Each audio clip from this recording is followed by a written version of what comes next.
नमस्कार दोस्तों, मैं अल्पना सिंह, आपकी दोस्त, आपकी साथी और आपकी शुभचिंतक। दोस्तों, आज मैं एक बहुत ही खूबसूरत टॉपिक लेकर के आई हूँ, युग परिवर्तन। आज का जो समय चल रहा है, जो दौर चल रहा है, कोरोना महामारी से जो पूरा विश्व जूझ रहा है, इसमें लोगों की बहुत सारी ओपिनियन सामने आई है। कुछ लोगों ने कहा कि धरती का प्रलय होने वाला है, सृष्टि की नाश होने वाला है, किसी ने कुछ, किसी ने कुछ, किसी ने कुछ। मैंने भी थोड़ा मंथन किया इसके ऊपर, और मंथन करके जो रिजल्ट आया, उस रिजल्ट के ऊपर मैंने एक सटीक पॉइंट निकाला, युग परिवर्तन। जी हाँ दोस्तों, युग परिवर्तन। ये युग परिवर्तन का समय है जिसमें बहुत कुछ दिखाई दे रहा है और बहुत कुछ दिखाई नहीं भी दे रहा है। दिखाई दे रहा है जो आप सब लोगों के सामने है कि आज के समय में कैसे हमारे देश के अनेकों अनेक लोग अपने अपने स्तर पर बहुत ही अच्छा कार्य कर रहे हैं। जैसे कि जब कोई बड़ा संघर्ष या युग परिवर्तन आता है तो बहुत सारे जिम्मेवार या महान लोगों की संघर्ष या यूं कहें कि कर्तव्य दोगुना, तीन गुना, चार गुना हो जाता है। जी हाँ दोस्तों, जैसे मैं बताना चाहूंगी कि सैनिक युद्ध के समय अपनी जिम्मेवारी, अपने कर्तव्य और संघर्ष को 10 गुना ज्यादा करके आगे, महामारी के समय डॉक्टरों का संघर्ष, उनका कर्तव्य बहुत ज्यादा हो जाता है। ठीक वैसे ही सृजनकारी लोगों का, जी हाँ दोस्तों, सृजनकारी लोग, जैसे कि आज के समय में कोरोना के ऊपर वैक्सीन की खोज करने में अनेकों साइंटिस्ट लगे हुए हैं, सृजनकारी लोग, जिनकी जिम्मेवारी, जिनका कर्तव्य बढ़ जाता है इस युग परिवर्तन में। बाकी लोग भी अपने हिसाब से, अपने अपने स्तर से आज के समय में लोग मिलकर देश की सेवा या एकजुट होकर के इस महामारी से निकलने का कार्य कर रहे हैं। कुछ लोग घर बैठे फंड दान कर रहे हैं, कुछ लोग गरीबों की खाने के लिए, पहनने के लिए, रहने की व्यवस्था कर रहे हैं। जिसको जो आ रहा है वो कर रहा है। दोस्तों, हमने अपने पेट भरने के लिए बहुत कार्य किए, अपने परिवार चलाने के लिए बहुत कार्य किए, लेकिन आज एक ऐसा समय आया है, एक ऐसा दौर आया है जिसमें मिल करके हम सबों को समाज के लिए, देश के लिए और अपने हित के लिए कुछ करना है। जी हाँ दोस्तों, अपने हित के लिए कुछ करना है। जीवन में कठिनाइयाँ आती है, लेकिन हमें बर्बाद करने के लिए नहीं, हमारे अंदर छुपे हुए सामर्थ्य को बाहर निकालने के लिए आती है। हाँ दोस्तों, मैं इस लाइन को फिर से दोहराना चाहूँगी, इससे मैं काफ़ी मोटिवेट होती हूँ। जीवन में कठिनाइयाँ आती तो जरूर है, लेकिन हमें बर्बाद करने के लिए नहीं, हमारे अंदर छुपे हुए सामर्थ्य को बाहर निकालने के लिए आती है। दोस्तों, कई बार हमारे सामने एक ऐसा दौर आता है, एक ऐसा अवसर आता है, एक ऐसा परिवर्तन आता है जिसको, इस बदलाव को, उस मौकों को, उस मौके के बहुमूल्य समय को हम समझ नहीं पाते हैं, या यूँ कहिए कि हमारी नासमझी की वजह से हम उस बहुमूल्य समय को, मूल्य को ठुकरा देते हैं। हाँ दोस्तों, समय रहते ही समय को पहचानने का दौर आया है, क्योंकि यह परिवर्तन का दौर है। और एक बहुत ही खूबसूरत लाइन जिसे मैं बहुत लाइक करती हूँ, परिवर्तन ही संसार का नियम है। जी हाँ दोस्तों, याद रखिएगा, परिवर्तन ही संसार का नियम है। जब कोई बड़ा बदलाव आता है तो कुछ संघर्ष, कुछ कुर्बानियाँ, कुछ अपने आप में बहुत बड़ा करने के लिए लेकर के आता है। दोस्तों, आज कुछ लोगों का कहना है कि सृष्टि बदल जाएगी, यह सब कुछ खत्म हो जाएगा, बट ऐसा कुछ नहीं है दोस्तों। परिवर्तन आता है तो संघर्ष और कुर्बानी मांगता है। संघर्ष हम सब लोग आज दे रहे हैं। हमारे देश के हर कोने में बैठे एक एक व्यक्ति संघर्ष कर रहे हैं, कोई किसी माध्यम से, कोई किसी माध्यम से। और कुर्बानी अगर देनी है तो वो हमें अपने संघर्ष के अलावे अपने नासमझी की कुर्बानी देनी है, और उस नासमझी की कुर्बानी को देकर के हमें इस बदलते दौर को अपने आप में क्या बदलाव लाना है, क्या तैयारी करनी है, और किस तरह से आगे आने वाले समय का वेलकम करना है, इसके ऊपर कुछ बात करनी है। दोस्तों, जब एक नारी एक माँ बनती है, ध्यान से सुनिएगा मेरी इस बात को, जब एक नारी एक माँ बनती है तो माँ बनने के 9 महीने पहले, यानी कि 9 महीने लगातार उसको संघर्ष करना पड़ता है। एक छोटे से नवजात शिशु को अपने पेट में रखकर जिस तरह से वो पालती है, पोसती है, कष्ट को सहती है, और फिर एक अंत का समय आता है 9 महीने बाद, जो बहुत बड़ा दुख और पीड़ा को, कष्ट को सह करके एक नया जन्म देती है। वो एक बच्चे का नया जन्म नहीं देती दोस्तों, वो खुद नया जन्म देती है। वो खुद एक नारी से एक माँ बनती है, माँ जिसको सृष्टि का सबसे बड़ा सुंदर उदाहरण दिया जाता है, या यूँ कहो कि इस माँ के रिश्ते से बड़ा कोई रिश्ता ही नहीं है। तो ये परिवर्तन होता है एक नारी से एक माँ का। ठीक वैसे ही आज एक दौर आया है, परिवर्तन का दौर। हो सकता है यह परिवर्तन का दौर हमें बहुत कुछ सिखाने आया हो और हम उससे अनजान हो रहे हैं। दोस्तों, बहुत तेजी से हमारे काम तथा हमारे रहन सहन में बदलाव आया है। मैं एक उदाहरण के तौर पे आपको समझाना चाहूंगी। जैसे आदि मानव के, मैंने बचपन में किताब में पढ़ रखा है आदि मानव। आदि मानव कैसे रहते थे? दोस्तों, आदि मानव हम सब जान रहे हैं कि जंगलों में घूम घूम कर कच्चे मांस और फलों को खा करके अपने जीवन का व्यतीत करते थे। हमने कहीं पढ़ा था कि आदि मानव को आपस में कुछ ऐसी बातें हुई और उन्होंने कुछ फल को जमीन के अंदर छिपा दिया और कुछ दिन बाद जब वहां से निकालने गए तो वह फल एक छोटा सा पौधा का रूप ले लिया था। जी हाँ दोस्तों, तो उन्हें समझ में आया कि हम ऐसे करके पौधे को उगा सकते हैं, फल और अन्न का निर्माण कर सकते हैं। लेकिन सब लोगों को समझ में नहीं आया था, कुछ परसेंट लोगों को समझ में आया था। लेकिन वह कुछ परसेंट लोग ही आदि मानव से अपने आप को कन्वर्ट किए कृषि मानव में। यह कृषि का काल था। दोस्तों याद रखिएगा, आदि मानव से जब कृषि का काल आया था तो अचानक परिवर्तन नहीं हुई थी। कुछ एक लोगों ने आदि मानव से अपने आप को कृषि के काल में कन्वर्ट करने की सोची थी, ठानी थी और आगे बढ़ गए थे। लेकिन धीरे धीरे समय की मांग, समय की जरूरत और जो परिवर्तन का दौर था उसको देखते हुए धीरे धीरे आदि मानव समाप्त हो गया और कृषि काल में लोग पूर्णतः डिपेंड हो गए। यानी 100% कृषि के ऊपर लोगों का रहन सहन, खान पान डिपेंडेंट हो गया।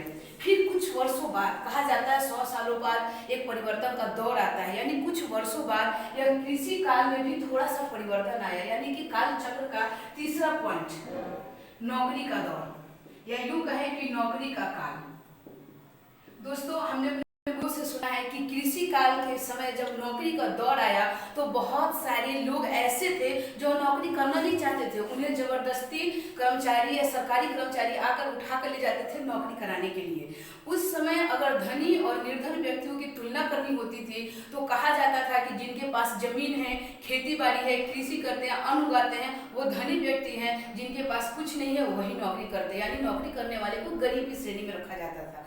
कुछ लोग नौकरी ना चाहते हुए भी करे और कुछ ने स्वेच्छा से किया। लेकिन फिर धीरे धीरे दौर आया, यह कृषि की तरफ से लोग धीरे धीरे मूव होकर के नौकरी की तरफ आ गए। मैं ये नहीं कह रही कि 100% लोगों ने किया, लेकिन हाँ 70 से 80% लोगों ने नौकरी की तरफ अपने आप को मूव कर दिया। आज हमारे यहाँ कृषि का काम बहुत कम होता है, नौकरी के पीछे लोग ज्यादा भागते हैं। समय वैसा आया कि लोग पढ़ाई शुरू किए तो नौकरी के लिए, परीक्षाएं दे रहे हैं तो नौकरी के लिए, कंपटीशन निकाल रहे हैं तो नौकरी के लिए, यानी हर चीज में उनके दिमाग में एक ही बात सीखते हैं, नौकरी नौकरी नौकरी। चाहे वो बैंकर की हो, चाहे वो रेलवे की हो, चाहे वो टीचर की हो, चाहे डॉक्टर की हो, चाहे इंजीनियर की हो, हर क्षेत्र में नौकरी के लिए ही पढ़ाई हो रहा है। बशर्ते आज वो मिलने को नहीं है, क्योंकि आज का दौर में नौकरियां खत्म होने पे आई है। आप सभी जानते हैं दोस्तों कि आज का जो दौर है कोरोना की वजह से, इसके पहले का थोड़ा बात बोले तो नौकरी ऐसे ही जा रही थी, लेकिन कोरोना की वजह से नौकरियां और भी बहुत तेजी से पिछले 1 महीने में खत्म हो चुकी है। बची खुची नौकरियों को कोरोना महामारी निगलने के लिए तैयार खड़ी है। हाँ दोस्तों, और वो निगल जाएगी, कुछ 1% नौकरियां रह जाएगी जो कि चुनिंदे लोग और सिलेक्टेड लोगों का सिलेक्टेड वर्क रह जाएगा, बाकी कुछ खत्म होने वाला है। दोस्तों नौकरी जैसे ही कम पड़ने लगा, आज महामारी महीने दिन से आई है, लेकिन इसके पहले की बात बोले, जैसे नौकरी कम पड़ने लगा, लोगों के जीवोपार्जन में दिक्कत आया, तो एक चौथा दौर आया। जो चौथा दौर आया व्यापार का, व्यापार का काल आया। यह व्यापार का काल में लोगों को कुछ पॉइंट्स की जरूरत पड़ी। जैसे जो लोग बहुत ज्यादा पैसे रखे हुए हैं, जिनके पास जमीनें हैं या जिनके पास दुकानें हैं, जिनके पास कुछ लोग हैं जिनको महीने की तनख्वाह पे रख करके इस व्यापार के अंदर होने वाले काम को कराना होगा, और इस तरह से वो अपना खुद का व्यापार शुरू करने लगे और खुद के व्यापार से वो धनी हुए। बशर्ते वो ही धनी हुए, बाकी लोग नहीं हुए। बाकी लोग उनके यहाँ एक नौकर के रूप में काम कर रहे थे। अब ऐसे व्यापार काल में बहुत कम परसेंटेज लोग आए जिनके पास पैसा था, पूंजीपति लोग थे, उन्होंने ही इस तरह का व्यापार शुरुआत किया। लेकिन आज एक दौर आया है दोस्तों, एक ऐसा दौर जिसको देखा जाए तो व्यवसाय का नाम दिया गया, नौकरी नहीं व्यवसाय का नाम दिया गया, जिसको हम 5वां पॉइंट में रखते हैं। अब आप कहेंगे यह व्यवसाय का काल क्या है? हो सकता है यहाँ आपको कंफ्यूजन हो कि व्यापार और व्यवसाय दोनों एक जैसे वर्ड है, हो सकता है दोनों की संज्ञा भी आप एक जैसे समझते हो, पर ऐसा नहीं है। व्यापार जो सिर्फ काम का बढ़ा है। आप अगर व्यापार कर रहे हैं तो सिर्फ आपका यहाँ फायदा होता है, आपके यहाँ काम करने वालों को फायदा नहीं होता है। वो महज एक नौकर के रूप में आपके यहाँ। व्यवसाय वो चीज है जहां आप तो बढ़ते ही हैं, साथ में आपके जो भी लोग काम कर रहे होते हैं वो भी आपसे ज्यादा आगे बढ़ सकते हैं या आपके जैसा बढ़ सकते हैं, उसको व्यवसाय कहा गया है। दोस्तों ये सभी परिवर्तन का काल चक्र है जो समय समय पे दोहराते रहता है, अपने आने वाले समय के हिसाब से ये चलते रहता है। इस काल चक्र को दोहराते हुए यहाँ से शुरू हुआ और यहाँ तक आया, यह फिर संगठन, समुदाय और समूह में रह करके जीविकोपार्जन करने का काल चक्र आया है। दोस्तों आज थोड़ा सा उदाहरण में दूं तो घर बैठे लोगों को होम डिलीवरी हो रही है, घर बैठे लोगों को खाने पीने की सामान, दूध दही कपड़े, जो भी जरूरत का सामान हो, दवा वगैरह जो भी जरूरत की चीज हो, यहाँ तक कि लोग घर में बीमार पड़ रहे तो जाना नहीं पड़ रहा, उन्हें खुद प्रशासन आके उठा के ले जा रही है। यानी हर एक चीज घर में उनको व्यवस्था दिया जा रहा है और जो काम बाहर हो रहा है समूह में, क्योंकि हमारा जल्द से जल्द इस देश से इस बीमारी को खात्मा किया जा सके। यानी आज हम एकजुट होकर के इसके लिए लड़ाई लड़ रहे हैं। जैसे मैं बता रही थी समूह का बात, आदि मानव समूह में काम करते थे, छोटा सा यहाँ उदाहरण में दूंगी। आदि मानव समूह में रहकर अपना जीविकोपार्जन करते थे। कृषि काल में समूह से थोड़ा सा अलगाव हुआ, थोड़ा अलगाव हुआ। जी हाँ दोस्तों, थोड़ा सा अलगाव, नौकरी में अलगाव और आगे बढ़ गया। यानी कि यहाँ नौकरी करने वाले लोगों को अपना घर बार छोड़ करके दूर कहीं जाके रहना पड़ा। फिर व्यापार की बात बढ़े, यह अलगाव 2 गुना बढ़ गया, यह अलगाव 2 गुना बढ़ गया, क्योंकि व्यापार करने वाले लोग कई कई दिनों तक अपने शहर से बाहर किसी दूसरे शहर में या अपने देश से बाहर किसी दूसरे देश में रह करके व्यापार करके आदमी बनाई हुई चीजों को सेल करके बेच करके वापस आते थे। अब देखिए यह काल चक्र कैसे दोहराता है, थोड़ा सा मैं इसको एक काल चक्र के रूप में आपको दोबारा बताना चाहूंगी। हाँ तो दोस्तों मैंने आपको उसी को मैं थोड़ा और क्लियर करना चाहती हूँ। जैसे कि आप देख सकते हैं यहाँ आदि मानव का उद्भव हुआ, इस धरती पे सृष्टि का जब निर्माण हुआ तो आदि मानव से हम लोग सभी को जानते हैं। या आदि मानव से जब लोगों का थोड़ा विकास हुआ तो कृषि काल में आए, या कृषि काल से जब लोगों का थोड़ा और विकास हुआ तो यह नौकरी काल पे आए। नौकरी काल से लोग जब एक एक कदम करके अपने विकास की ओर बढ़े तो यह व्यापार के ऊपर आए, और व्यापार में जब बहुत सारे लोगों के पास बहुत सारी पूंजियां नहीं हुई तो लोगों ने एक आसान सा, सीधा सा, एक अच्छा सा रास्ता निकाला जो कि व्यवसाय का काल कहा गया।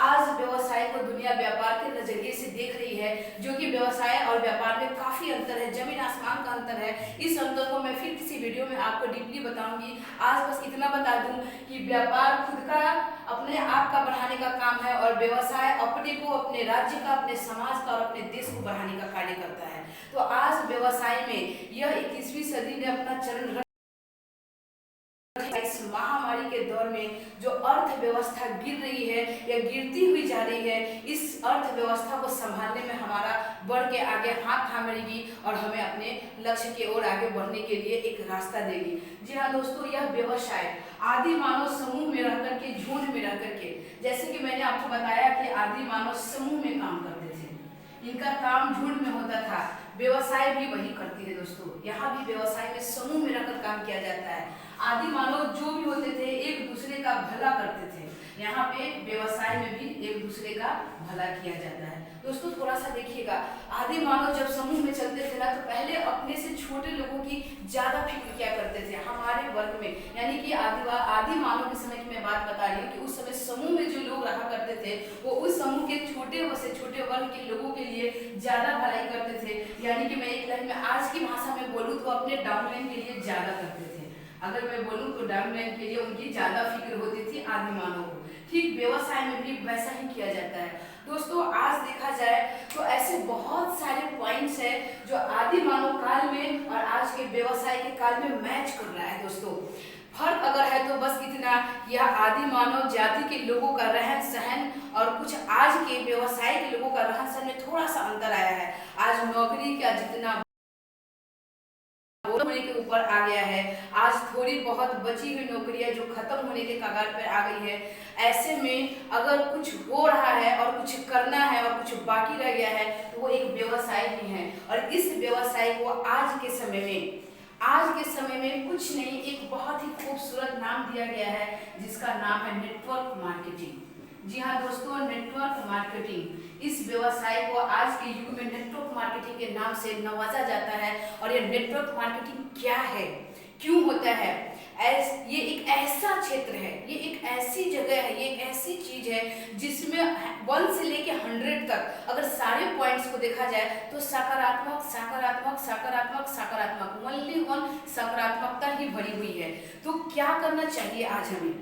आपको लग रहा होगा कि हमने आपको आदि मानव से व्यवसाय तक लाया और व्यवसाय से सीधे उठा लाया नेटवर्क मार्केटिंग के ऊपर। तो मैं क्या कहना चाहती हूँ, आप इस बदलाव के दौर को समझिए। मैं यही कहना चाहती हूँ, इस बदलाव को दौर को जब तक नहीं समझेंगे, आपका या आपके देश का, हमारा या हमारे देश का उद्धार नहीं हो सकता।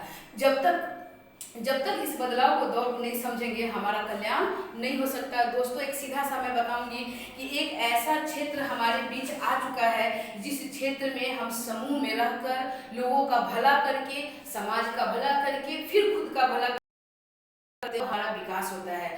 जी हाँ, जिसका नाम है नेटवर्क मार्केटिंग, जो मैंने अभी आपको बताया। और नेटवर्क मार्केटिंग में मैं एक ऐसी कंपनी के बारे में आपको बताऊंगी अगले आने वाले वीडियो में, जिसका नाम है RCM, राइट कॉन्सेप्ट मार्केटिंग। क्या है यह, क्यों है यह, और इस परिवर्तन के दौर में क्या कर सकता है यह हमारे लिए, हमारे समाज के लिए, हमारे देश के लिए। दोस्तों, नए नियमों को समझना, नए कामों को अपनाना और नए तरीके से इसका सृजन करना परिवर्तन का ही दौर का एक दूसरा नाम है।